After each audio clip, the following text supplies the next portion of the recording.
How does my story stand out in a sea of everybody doing the same thing and looking the same way and feeling the same way and making the same exact content? When I first started digital marketing, I really thought I was doing everything right. I was looking at what other creators were doing and I was trying to mimic nothing was working. And what I didn't really realize at the time was that I was way off and way missing the mark. But how was I supposed to know? That is the most frustrating part about starting digital marketing. The first thing I suggest is that you have a mentor when you start. Actually, somebody who will come alongside you, look at your content, make suggestions from your perspective, not how you would want to talk to your audience and not how I would do things. So always starting with a mentor who would be willing to put themselves in your shoes and give you suggestions on your own content from your own voice. Most people who don't succeed in digital marketing aren't really willing to do the things that people do suggest in the first place and try to make themselves stand out because it's hard and it's uncomfortable. Most mentors and what they suggest are actually very helpful, but people just aren't willing to do it. And that's after mentoring over 150 something people, is I realized that the people who are going to make it are the people who actually take advice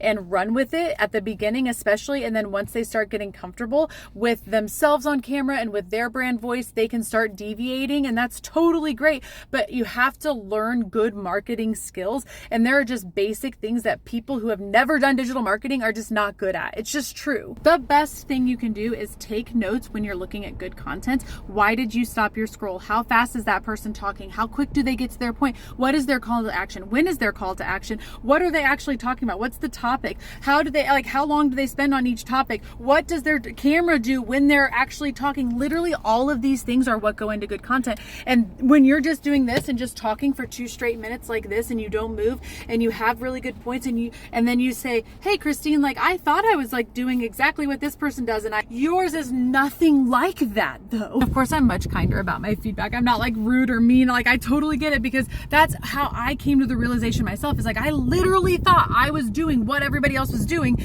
and I was not doing anything that anybody was doing once I actually figured out how to look at content and how other people create good content. You have to be able to receive feedback, receive criticism, change what you're doing, not be so prideful and hold on to what you're doing. Why is it not working for me? It's it's probably because you're not doing what you're supposed to be doing, and that's okay. That's okay. That's so normal. But then the people who quit are the people who get defeated and deflated because it's not working, rather than saying, I've never done this before. Let me try something different. I always try to bring truth, honesty, transparency to this space so that you can get started without spending thousands of dollars, but also with the confidence and the correct expectations so that you can actually make this a legitimate income for your family.